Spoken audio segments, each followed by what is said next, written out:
IMS 2023 in San Diego, California. I'm Martin Rowe, Senior Technical Editor with EE World. We are in the Wireless Telecom booth, consists of Boonton, Holsworth, and Noisecom. Matthew Diesner is going to talk to us about the physical layer of wireless communications and some of the equipment, the test equipment that we have here. So Matt, why don't you go ahead and give us a little tour here. Well, first, thank you very much for coming into the booth. I'm Matthew Diesner. I'm the Business Director of Sales, and so I'm enjoying my time with the company. The focus of our organization has been in the, as you said, a very good pickup, the RF backbone of the company. We're at that physical layer. So what we're going to be talking about is the Boonton Electronics power meters, the Holsworth signal generation, and the Noisecom, and how they contribute to that capability of products. Okay. And engineers that might be doing testing and development of products. All right, why don't you start with the power meters? Sure. One of the things that we do with our power meters, actually this one right here, when you're talking the RF power meters, one of the things that comes to mind is in the RF realm, it's amplifiers. Amplifiers are the common theme amongst almost all RF industries. You have the cellular, the Wi-Fi, satellite, and communications. One of the things that we do with the power sensors is we do amplifier testing. And what we can do with our devices, I just want to get this trace up. We have a pulsed signal on this display that has modulation on it. And one of the things that can represent is Wi-Fi, or even if it was OFDM signaling in the 5G or satellite realm. So what we're showing is a pulsed signal. We have cursors on the display, and we're seeing the peak in the average power of an input to an amplifier and the output of the amplifier. And what's nice about the sensors, they have 195 megahertz of video bandwidth, which leads itself to the Wi-Fi and the 5G community, and even as we go to 6G. What we're using is a technique called crest factor, or peak to average power, and we use the CCDF display. A CCDF display gives us the time that a particular power is at a level. In this case, it's 1 part per million we can see down to, and the peak power versus the average power. And what we do is by increasing the power into the amplifier, if I remove some amplification, we can actually see a compression take place much sooner than you would with the 1 dB compression point of most amplifiers.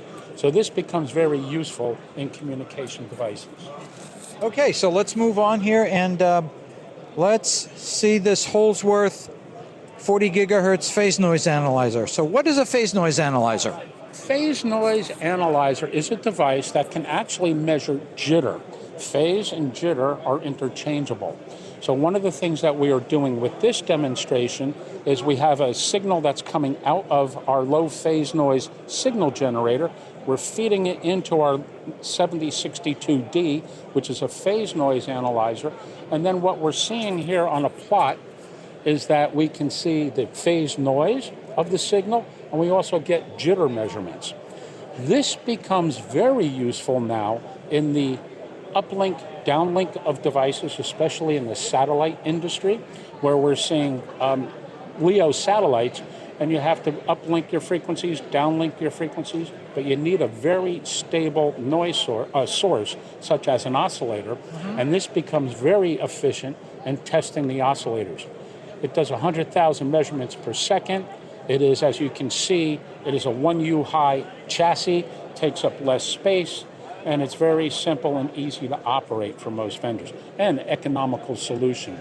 So we see that being used in a lot of communications, again, 5G, Wi-Fi, anything that needs an oscillator, or in the LEO satellites, we're seeing additive phase noise as constellation systems take place, one satellite to the other, you're uplinking, and if you're downlinking, you can have additive phase noise from all the other RF signals polluting. Okay, thank you. And finally, we're going to look at the Noisecom programmable noise generator. And why do we need to have a noise generator? Isn't there enough noise in the world? Yeah, a lot of people have accused me of being noisy. But that's been my career. But what we do is when you think about the RF physical layer again, we did the amplifier testing, that's part of the chain. Then we did the oscillators for the uplink and downlink. They're going to transceivers. And one of the things that you have in the transceivers is that you have a device generating RF and receiving RF. But what happens is, what is the receiver sensitivity? So in this demonstration, what we're doing is we're generating a signal, we're monitoring that output of that signal, and that's our channel. And then what we're doing is we're feeding it into the programmable noise source. What's nice about this is we can do very wide bandwidths. As we're seeing bandwidths exceeding 100 megahertz in video bandwidth, we can generate those signals, and we can do this up to 40 gigahertz in this box. The box is kind of nice device was what we can do is put the signal in, we get the signal out, but what we're doing is we add noise to the signal and we can manipulate the signal. For example, the blue here is the output of this device. Could be, it's going to another sensor, but it could be your receiver that you're trying to monitor. If I go in and I can bring up the noise floor, if I only take out the de-attenuation, we saw that the blue line that was down here before, now I raised the noise floor to the receiver. Another thing we can do is this blue line here, I can add attenuation, and what I can do is the device that's now singing a very high noise to signal ratio. So we have that, and that could be jamming the device. Or the receiver, you're losing lock. You get bit error rates in your devices. So it's a nice way to have controllable noise, error, clear. Of course, that's going to be edited out. And if I add the noise floor, I bring the noise floor down again. So using additive white Gaussian noise becomes a very nice way to control and test your receivers. And that's going to be important in the physical realm of RF.